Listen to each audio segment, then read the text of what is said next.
Bonjour, une petite vidéo sur la division. Nous allons voir trois divisions. Une division avec des nombres entiers, une deuxième avec des nombres entiers, mais on va trouver un nombre décimal, et enfin une dernière avec un nombre décimal. La première division.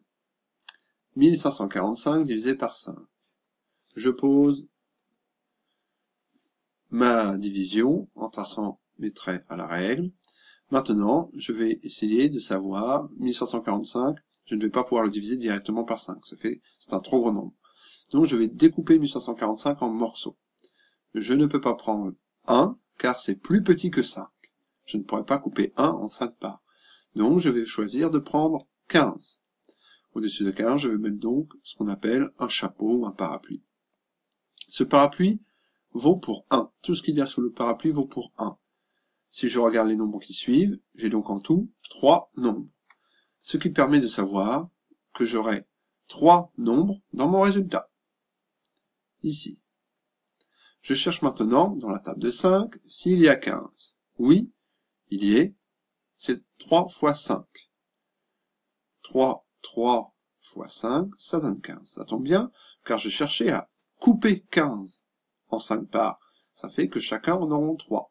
Vu qu'il y a 15, je vais maintenant le soustraire. 15 moins 15, forcément, ça fait 0. Je vais maintenant descendre le chiffre qui suit, le 4.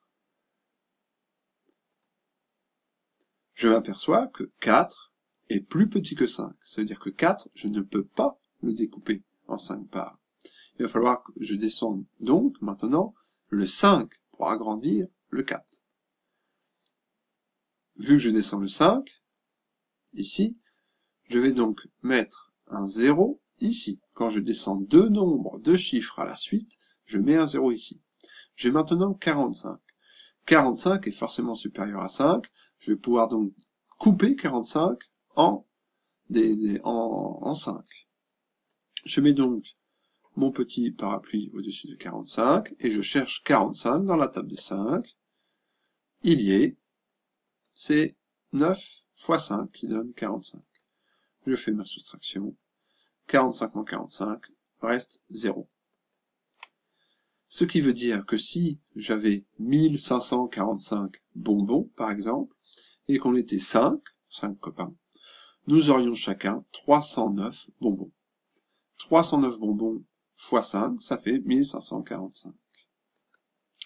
Deuxième division. 6782 divisé par 5. Je pose ma division. Encore une fois, je vais découper ce nombre, 6782, pour pouvoir le diviser par 5. Est-ce que je peux prendre 6? Est-ce qu'il faut que je prenne 67? Alors je réfléchis, je peux prendre 6, car 6 est supérieur à 5. C'est-à-dire que 6, déjà, je peux le partager en 5. Si j'ai 6 bonbons et qu'on est 5, on en aura tous au moins 1.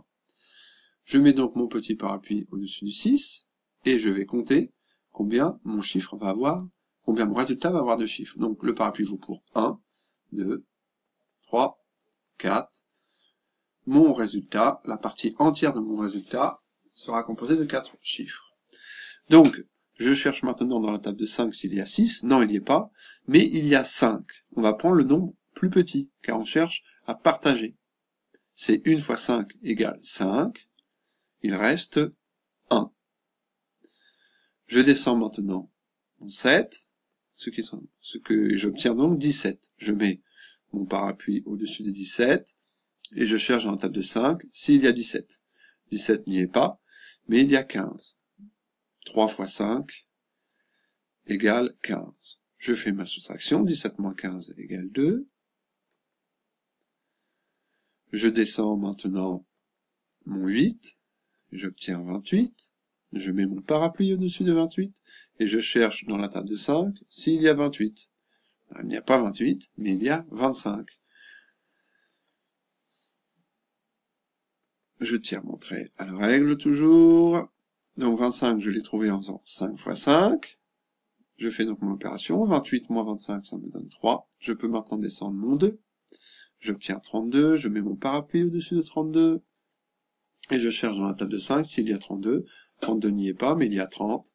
6 fois 5, 30. Je peux faire maintenant ma soustraction.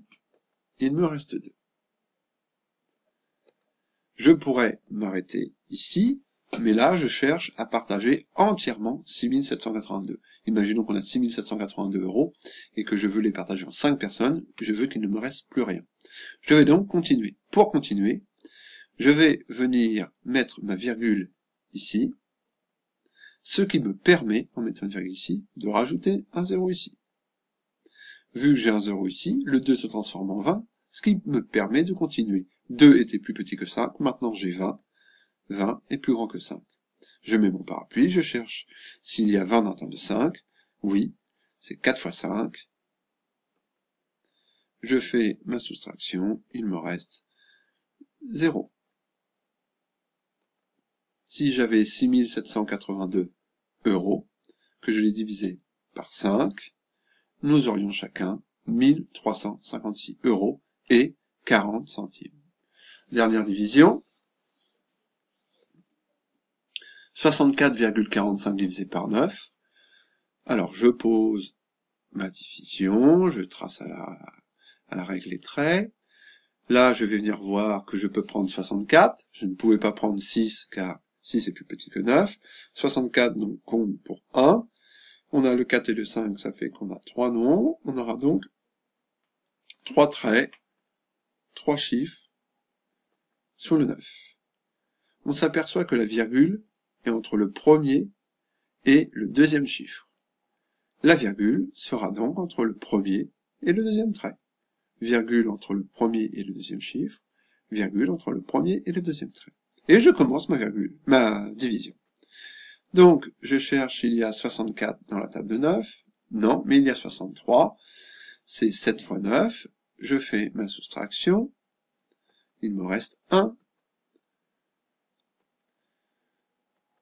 Je descends mon 4. J'ai donc maintenant 14. 14 dans la table de 9, il n'y est pas, mais il y a 9, qui correspond à 1 fois 9. Je fais ma soustraction. 4 moins 9 n'est pas possible. Ça va donc être 14 moins 9. Je mets mon plus 1, il me reste 5. Je vais pouvoir maintenant descendre mon dernier chiffre, le 5, et obtenir 55. Je mets mon parapluie. Je cherche dans la table de 9 s'il y a 55. Il n'y est pas. Mais il y a 6 fois 9, 54. Donc, je l'indique, 6 fois 9, 54. Je fais maintenant ma soustraction. 55 moins 54, il me reste 1. Je vais maintenant pouvoir continuer. Car, je vais maintenant pouvoir continuer. Car une fois que j'ai passé de l'autre côté de ma virgule, je peux rajouter, là je suis ici, je suis donc de l'autre côté de ma virgule, dans la partie décimale, je peux rajouter à chaque fois, si je le veux, un 0. Donc mon 1 va se transformer en 10, je mets mon parapluie, est-ce qu'il y a 10 dans la table de 9? Non, mais il y a 9, qui correspond à 1 fois 9, 10 moins 9, 1,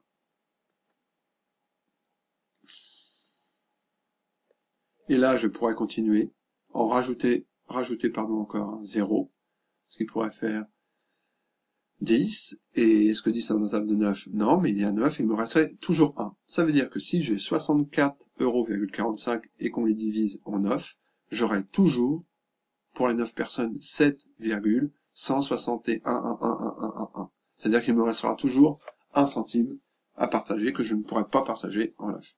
Voilà, bon courage.